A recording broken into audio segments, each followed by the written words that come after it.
Welcome everybody. This is just a iPad walkthrough of how to use Google Keep. So as you can see, I've downloaded the Google Keep app here. So I can open that up. And I've actually already logged in here with my UG Cloud account.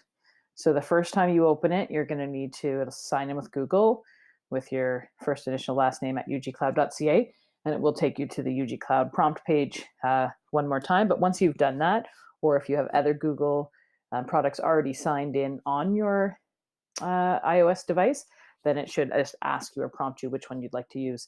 So here we are in my UG Cloud account. And as you can see, I have some things in here. If you haven't used it before, you won't. So you won't see all these sticky note type things. To get rid of this sidebar screen, I can just swipe to the left. And to get it back, up in the top left-hand corner here, you'll see the three lines. That's often means on an iOS mobile app, but there's something hidden. So just tap through to see that. Some other things to look for, you might want to change your view. So in the top right-hand corner, I can change it so I've got bigger sticky notes. But again, here, probably for my small notes, I'd like to see it look like that. So to create a new note, in the bottom right-hand corner, you'll see a take a note. So there's some shortcuts. You've got a list, a marker if you want to do a finger or stylus drawing, microphone for audio recording, and a picture. But I'm just going to press in the blank space where it says take a note. So here I have an option for a text note. I might want to create a title, or I might just type note about what I see. And if I have Siri and want to do an audio typing, just click on this button. If you don't have this button, this microphone, it means your iPad or your iPhone is too old. And if you've not used it before, you will have to give permissions.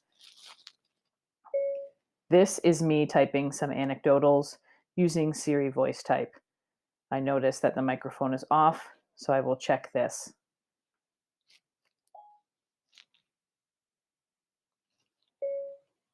I wonder why my microphone isn't working. I'll have to check this. So that might be a Wi-Fi issue because I'm streaming, but we'll look back into that later because that should work. So if you go, note about what I see is now here in my top. And you might want to just type notes, but more often you might want to take a photo in the moment of a student. So if you have a video, you could upload a video and categorize it in here. So if I wanted to take a picture, I could take a photo in real time while I'm using Google Keep, or I could choose an image that I've taken earlier. So either way could work. If I go to choose an image right now, I will have to give permission, and then it will bring up my camera roll and something I took a picture of. There's myself there. So I'll just add that. And then from there, I could add some recording. This is Jen standing in front of, okay, well, there's my note. I can listen back to it. This is Jen. This is Jen. And there it is. And then I can decide how I'm going to categorize this. So I might have set up some labels, which I did.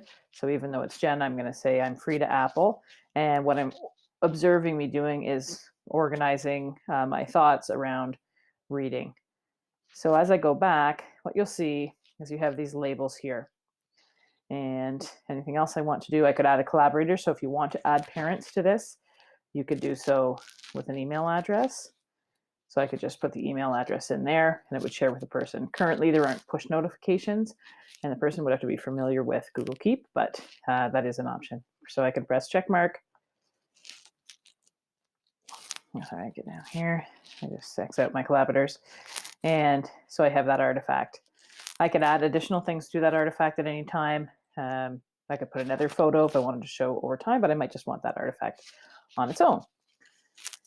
So as I go back now, I see this, and what you'll notice is I've put in some other organization notes before about the student named Frida Apple.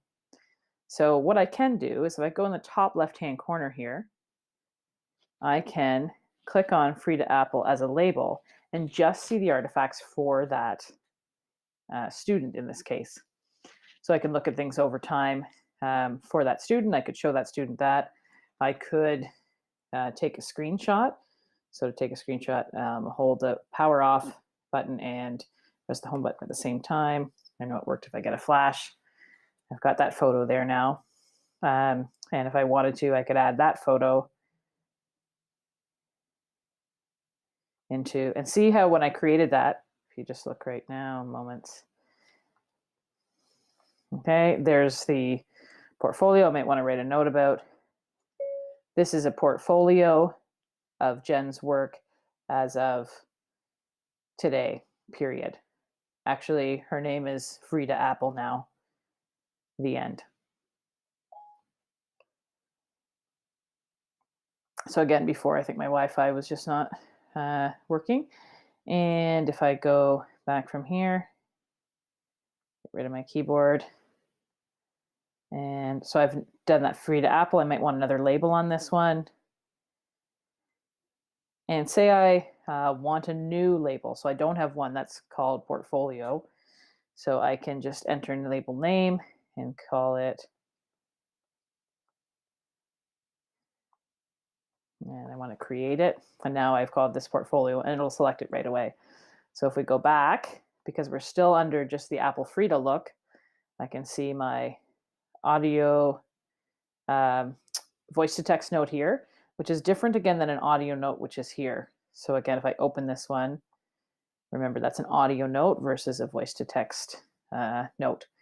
And I've just given an example here of an independent task. So I made this a checklist, and possibly I'm having that information and clicking that off as the person has done that. If I go into that note, I can bring back these, I can hide the ticked items. So these are then would be the things I'm still working on or towards. I can also untick the items or delete the ticked items. So again, depends on how you're using this. And if this is over, if this is something, I can put this in archives. So that's this button here. And that'll just archive this. So it means it's not quite deleted. It's just archived, and I can search through archived notes for that individual. So actually, here's an archive note for Frida Apple. So I know that maybe that task is over, or we're not looking at that anymore. The other piece you can do is add a reminder. So this is just one that has a visual. So again, if your student is interacting with this portfolio, this has been shared with them, then they could add a picture. You could take a picture and do it for them as well. But the little bow around the finger, I click on that, I can get a notification as the creator of this. And I've tried this once and I didn't actually get the notification. So I need to do a bit more work into that, but we can do some research if that's something useful to you. And back. And so again, we can go back. So now we're just seeing Apple Frida. To get back to our notes, all of our notes, now I can see all of my notes. So if I want to go to another student, Banana Bob doesn't have any labels yet. But so you could put your class list here. And the other organizing conventions for these is just for ease of view or in finding them. So again, it's going to search obviously alphabetically. So you might want to have keywords to look for as you label them. And that's just a little intro into Google Keep. Hope that gets you started. And again, this is on a mobile device. So you can also use this on a Chrome device. And there are some features there where you can share notes directly into a Google Doc. You can open some and drag some items into Google Docs as well, which will give you some opportunities to integrate Google Classroom in some way. Hope this helps. Thank you.